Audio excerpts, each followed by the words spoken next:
नमस्कार दोस्तों, आज मैं आपके लिए बंगाल की एक ऐसी खौफनाक कहानी लेकर आया हूं जिसने कई जिंदगियां निगल ली। निशी डाक। Scary story. अपनी आंखें खुली रखिए क्योंकि अंधेरे में कुछ भी हो सकता है।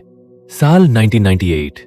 पश्चिम बंगाल के सुंदरबंस के बाहरी छोर पर बसा एक छोटा सा गांव मोनाठाली।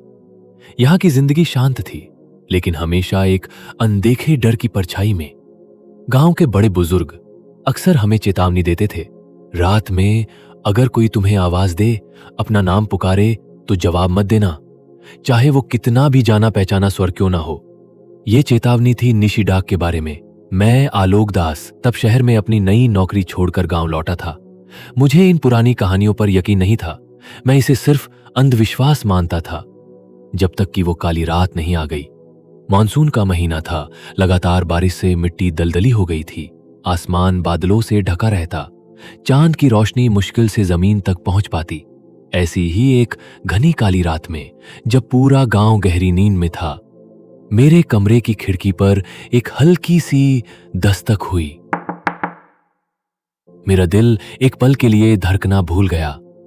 फिर आवाज आई, आलोक, आलोक, दरवाजा खोलो बेटा, मैं हूं तेरी मां।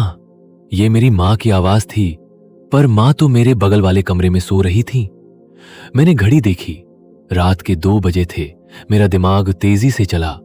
निशी डाक, ये पहली आवाज थी। मैंने खुद को समझाया, शांत रहे आलोक, शांत रहे। आलोक, क्या तुम जागे हो? दरवाजा खोलो ना बेटा, मुझे ठंड लग रही है। आवाज में अब थोड़ी घबराहट थी। ये बिल्कुल मेरी मां की आवाज थी, पर मेरा मन मुझे सावधान कर रहा था। ये दूसरी आवाज थी। मैं बिस्तर पर दुबके हुए सांस रोककर इंतजार किया। मेरा दिल जोरों से धड़क रहा था। कमरा घना अंधेरा था और बाहर की बारिश की आवाज हर छोटी से छोटी आहट को बढ़ा रही थी। फिर तीसरी आवाज आई, लेकिन इस बार वो आवाज मेरी मां की नहीं थी। वो एक भयानक अप्राकृतिक चीख थी। एक ऐसी चीख जो जंगल की गहराइयों से आती हुई महसूस हुई और जो मेरे पूरे वजूद को हिला गई। वो इतनी भयानक थी कि मेरी रीढ़ में सिहरन दौड़ गई।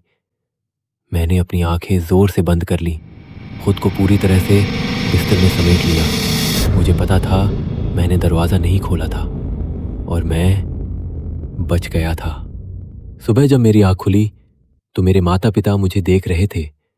मैंने उन्हें रात की बात बताई। माँ ने कहा, बेटा, हम तो रात भर गहरी नींद में थे, वो निशी डाक ही थी। उस दिन मुझे पहली बार निशी डाक पर यकीन हुआ। उस घटना के बाद मैं और ज्यादा सतर्क रहने लगा। निशी डाक की दहशत गांव में बढ़ती जा रही थी। कुछ दिनों बाद गांव से 2 और लोग गायब हो गए, एक मछुआरा और एक बूढ़ा किसान, जिसने अपनी बेटी की आवाज सुनकर आधी रात को दरवाजा खोल दिया था। गांव में डर का माहौल था। लोग सूर्यास्त के बाद घरों से बाहर नहीं निकलते थे। दरवाजों पर ताबीज, काले धागे बांधे जाते थे, लेकिन निशी डाक अपना शिकार ढूंढ ही लेती थी। उसकी चालाकी बढ़ती जा रही थी। अब वो सिर्फ आवाज नहीं देती थी, बल्कि कभी कभी दरवाजे के पास किसी प्रियजन की कोई चीज भी छोड़ जाती थी। एक खोई हुई चप्पल, एक बच्चे का खिलौना। मुझे उस रात सुनाई देने वाली तीसरी चीख याद आती थी। वो चीख किसकी थी? क्या वो निशी डाक का शिकार था या कोई और रहस्य था? मेरे अंदर एक पत्रकार वाला जुनून जाग उठा था। मैं इस छलावे की तह तक जाना चाहता था। मैंने गांव के सबसे बुरे आदमी नाना घोष से बात की। नाना की उम्र करीब 80 साल थी और उन्हें गांव के हर किस्से कहानी की जानकारी थी। उन्होंने मुझे बताया, निशी डाक सिर्फ आवाज की नकल नहीं करती बेटा, वो तुम्हारे अंदर के सबसे गहरे विश्वास और प्रेम का इस्तेमाल करती है। वो तुम्हें वहां बुलाती है जहां तुम सबसे कमजोर हो। नाना ने मुझे एक पुरानी कहानी सुनाई। कई दशक पहले एक लड़की थी, अनामिका। वो एक रेंजर सुंदरम से प्यार करती थी। सुंदरम ईमानदार था, लेकिन गांव का मुखिया उसे नापसंद करता था। एक रात मुखिया ने सुंदरम को जंगल में फंसाकर मार डाला और उसकी लाश को छिपा दिया। अनामिका अपने प्रेमी को ढूंढती रही। दुख और क्रोध में अनामिका ने जंगल के सबसे काले जादू का सहारा लिया। उसने अपनी आत्मा को एक ऐसी शक्ति को बेच दिया जो उसे अपने प्रेमी की आवाज में दूसरों को बुलाने की ताकत देती थी, ताकि वो अपने प्यार को छीनने वालों से बदला ले सके। लेकिन ये शक्ति बेकाबू हो गई और अब हर उस व्यक्ति को निशाना बनाती है जो उसकी आवाज सुनता है। ये सिर्फ एक प्रेत आत्मा नहीं आलोक, ये एक शापित आवाज है। नाना की कहानी सुनकर मेरे रोंगटे खड़े हो गए। एक रेंजर सुंदरम, कहीं ये वही तो नहीं जिसकी आत्मा भटक रही है और निशी डाक की इस क्रूरता को देख रही है? मैंने नाना से पूछा, क्या निशी डाक की कोई कमजोरी है? नाना ने गहरी सांस ली। कुछ लोग कहते हैं कि वो अपनी छवि से डरती है, यानी आईने से, और अगर उसे लगातार भ्रमित किया जाए तो उसकी शक्ति कमजोर पड़ सकती है। उन्होंने ये भी बताया, कुछ लोग तो कहते हैं कि अगर तुम उसकी तीसरी पुकार पर भी जवाब ना दो तो वो तुमसे नफरत करके किसी और शिकार की तलाश में निकल जाती है। मैंने तय कर लिया था कि मैं निशी डाक को बेनकाब करूंगा। अगली रात मैंने अपने कमरे की खिड़की के बाहर एक बड़ा सा आईना लगाया। मैंने कुछ और छोटे आईने गांव के बाहरी रास्तों पे पेड़ों से बांध दिए। रात घनी हुई, बारिश थम चुकी थी, लेकिन हवा में एक अजीब सी सेरन थी। ठीक उसी समय एक आवाज आई, अरे आलोक, उठो ना यार, मैं तेरा दोस्त सुमित हूं, बाहर खड़ा हूं, कब तक इंतजार करवाएगा? ये मेरे सबसे अच्छे दोस्त सुमित की आवाज थी। उसकी आवाज में वही शरारत थी। मेरा दिल एक बार फिर जोर से धड़का। ये पहली आवाज थी। मैं चुप रहा। आलोक प्लीज यार, मजाक मत कर, मुझे डर लग रहा है, दरवाजा खोल। दूसरी आवाज, फिर तीसरी आवाज आई, जो इस बार चीख नहीं थी बल्कि एक कुटिल नीच हंसी थी। एक ऐसी हंसी जो हर इंसान को डरा सकती थी, लेकिन उसमें एक अजीब सी निराशा भी थी। हंसी के तुरंत बाद दरवाजे पर जोर जोर से दस्तक हुई। मैंने और मेरे साथ खड़े गांव के युवकों ने एक बड़े आईने को दरवाजे के छेद से बाहर की ओर झुका दिया। जैसे ही आईने की चमक बाहर फैली, एक भयानक दूर होती हुई चीख सुनाई दी,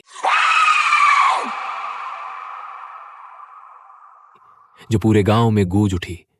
आवाज दूर होती गई, जैसे कोई तेजी से भाग रहा हो। हमने आईना हटा दिया। कुछ देर बाद सब कुछ शांत हो गया। सुबह होने पर हमें गांव के बाहर के जंगल में एक जला हुआ सूखा हुआ पत्ता मिला, जिससे एक अजीब सी मीठी गंध आ रही थी, और उसके बगल में एक पुरानी जंग लगी टॉर्च पड़ी थी। मुझे नाना घोष की कहानी याद आई, अनामिका और रेंजर सुंदरम की।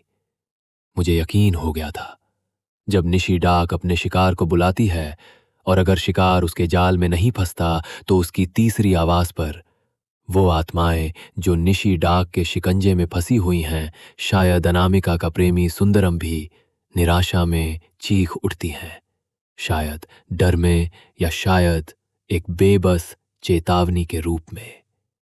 और मुझे ये भी महसूस हुआ कि उस रात की तीसरी चीख के ठीक बाद एक ताज़ा मिट्टी और बारिश की गंध हवा में घुली थी, जो जंगल की आत्माओं की उपस्थिति का एहसास करा रही थी। एक शांत, सुरक्षात्मक ऊर्जा। ये निशी डाक के जाने का नहीं बल्कि किसी और शक्तिशाली उपस्थिति का संकेत था। निशी डाक सच में एक भयानक छलावा है, लेकिन अंधेरे में भी उम्मीद की एक धुंधली रोशनी छिपी हो सकती है, उन भटकती हुई आत्माओं के रूप में जो अब भी अपनों की रक्षा करना चाहती हैं, भले ही वे अब जीवित न हों। निशी डाक आज भी बंगाल के उन गांवों में घूमती है, अपनी आवाज का जाल बिछाकर नए शिकार की तलाश में। और मैं आलोक दास आज भी रात में दरवाजे की तरफ जाने से पहले 100 बार सोचता हूं कि कहीं वो आवाज मेरे किसी प्रियजन की तो नहीं, जो निशी डाक का छलावा बनकर मुझे बुला रही हो। तो दोस्तों, ये थी निशी डाक की कहानी, मोनाखाली गांव के उस खौफनाक छलावे की दास्तान। इसने मुझे सिखाया कि दुनिया में कुछ अदृश्य ताकतें इतनी चालाक होती हैं कि वे हमारे सबसे गहरे विश्वास का उपयोग करती हैं, लेकिन ये भी कि कभी-कभी सबसे अंधेरे पलों में भी अनपेक्षित रक्षक मौजूद होते हैं। क्या आपने कभी किसी ऐसी रहस्यमयी आवाज को सुना है? हमें कमेंट्स में ज़रूर बताइए। आपके अनुभव शायद हमारी अगली कहानी बन सकते हैं। अगर आपको ऐसी ही और डरावनी रहस्यमयी कहानियां सुनना पसंद है तो हमारे चैनल को अभी सब्सक्राइब करें और बेल आइकन दबाना ना भूलें। हमारी पुरानी कहानियों को भी ज़रूर सुनें। अगली बार फिर मिलेंगे एक और अनसुनी रूहानी कहानी के साथ। तब तक के लिए अपने आसपास सतर्क रहें, क्योंकि निशी डाक कहीं भी हो सकती है।